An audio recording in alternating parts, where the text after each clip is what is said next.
Reflections on the Good News of Jesus Christ for the fourth Sunday of Easter from the Gospel according to John. Jesus said, I am the Good Shepherd. A good shepherd lays down his life for the sheep. A hired man, who is not a shepherd and whose sheep are not his own, sees a wolf coming and leaves the sheep and runs away. And the wolf catches and scatters them. This is because he works for pay and has no concern for the sheep. I am the good shepherd, and I know mine, and mine know me, just as the Father knows me, and I know the Father. I will lay down my life for the sheep. I have other sheep that do not belong to this fold. These also I must lead, and they will hear my voice. And there will be one flock, one shepherd. This is why the Father loves me, because I lay down my life in order to take it up again. No one takes it from me, but I lay it down on my own. I have power to lay it down and power to take it up again. This command I have received from my Father. The good news of the Lord.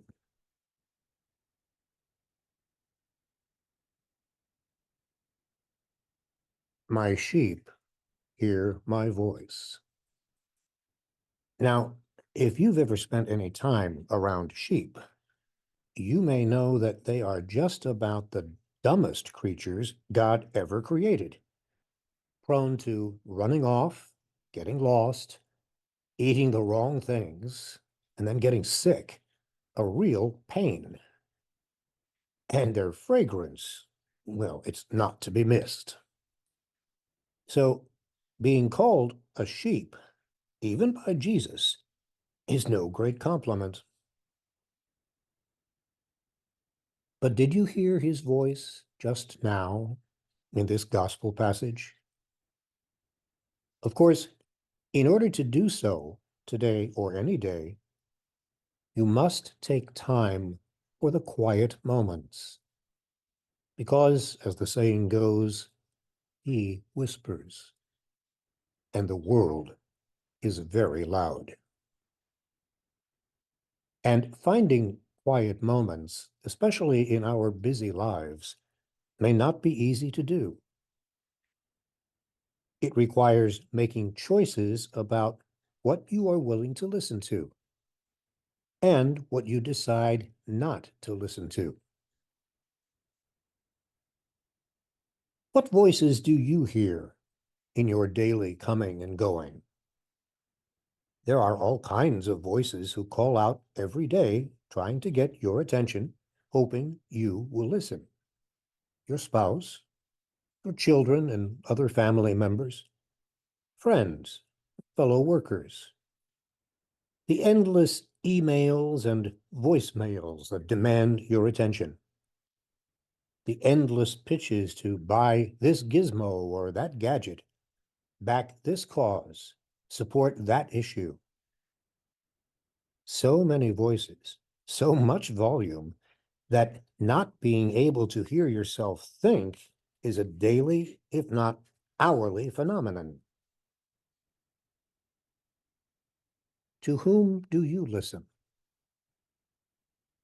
Given all the voices vying for your attention, to whom are you willing or even able to listen? My sheep hear my voice. Given the innate stupidity of sheep, shepherding is hard work. The people of Jesus' time were quite familiar with sheep and shepherds, and the absolute importance of a dedicated shepherd, not a hired hand, if the sheep were even to survive, much less thrive.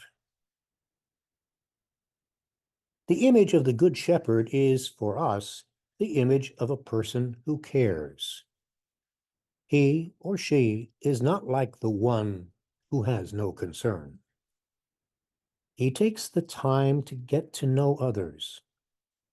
She cares so much that she will even give her life for others. We belong to a church populated by caring individuals who give their lives for others. Priests, ministers, nuns martyred in El Salvador, missionaries struggling in the remotest parts of the world, peace activists and climate activists challenging the consciences of nations, people teaching our children, or caring lovingly for the sick and dying. What would happen if all of us cared, really cared, about our brothers and sisters who are hungry, homeless, helpless, mistreated, victimized, suffering, unemployed, impoverished, threatened, rejected? What would happen if all of us tried a bit more to become good shepherds and truly care for one another?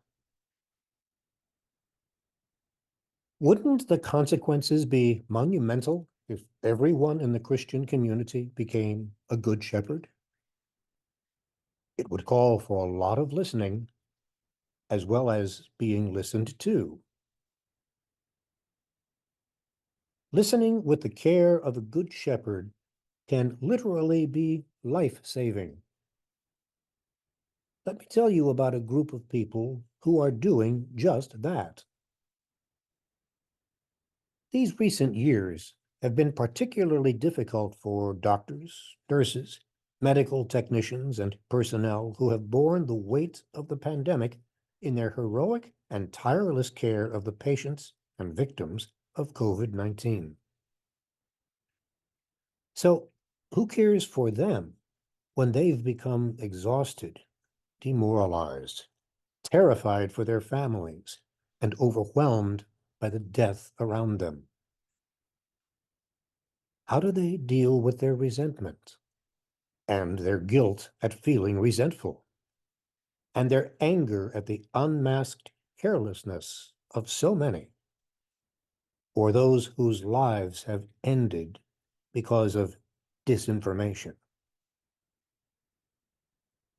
At the outset of the pandemic, several psychiatrists created the Physician Support Line, a free peer-to-peer national telephone line. Volunteer psychiatrists staff the phone line 7 days a week. Any physician from any state can call in without giving a name and talk for as long as they need. And other medical specialists are directed to similar resources. They can talk about helplessness, rage, depression, anxiety, loneliness, insomnia, and often the uncomfortable sense that they no longer recognize themselves. One of the volunteer psychiatrists, Dr. Elisa Ailey, wrote in the Boston Globe, "In a way, we do very little. We just listen. But the listening is luxurious, almost antiquated, because it comes without productivity requirements and without 15-minute curfews.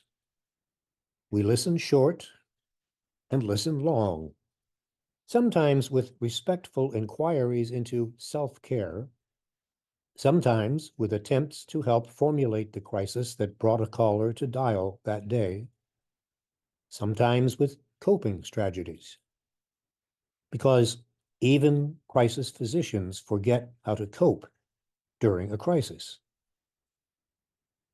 These psychiatrists are proving that the willingness to listen to another person, especially a suffering person, can be life-saving. every one of us is called to the work of the Good Shepherd, to imitate Jesus' example of selfless, compassionate servanthood, being the voice of Christ in our words of comfort and solace. Good shepherding is to be attentive to the cry of the lost, the despair of the broken, the plea of the needy, and to respond to those cries and pleas with mercy and compassion.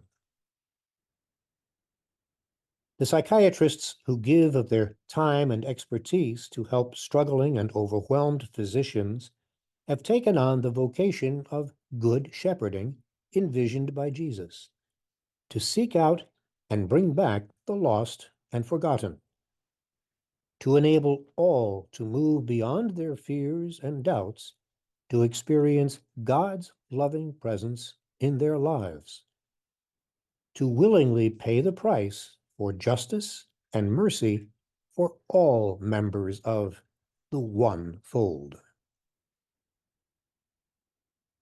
In every Eucharist, we celebrate the real presence of Christ, and we do so because we could not be Christians without this. COVID-19 has emphasized for us how essential the real presence of each of us to the other truly is. Because without that presence, we could not be human. Our gospel today calls us to reflect on the beauty, the importance, and the life-giving gift that being present to one another, being a good shepherd, can be for all of us. And also, I will lay down my life for the sheep. 5 times in this one gospel passage, Jesus assures us that he will lay down his life for all of us, his sheep. If we are to follow him, then we too are called to lay down our lives. Now, few of us will ever be asked to do that in one dramatic or horrific moment. But are not all of us called to lay down our lives day by day, moment by moment? In the sacred bond of marriage, is that not what husband and wife are called to do? Lay down their lives each day out of love for one another? In the sacred bond of family, is that not what parents are called to do? Lay down their lives each day out of love for their children? In the bond of friendship, is that not what friends do in all kinds of ways and to varying degrees? And is this not what Jesus calls all of us to do, even beyond the circle of family, friends, and community members, even to those who barely survive on the edge of society? And is this not what brings us joy? To lay down our lives throughout our lives for those whom Jesus has given us to love? Yes, the price of laying down our lives is some measure of daily dying to self, so that we become channels of love for many, many others. But to die in this way is the path to joy and the fullness of life, just as Jesus has shown us. Thanks for listening.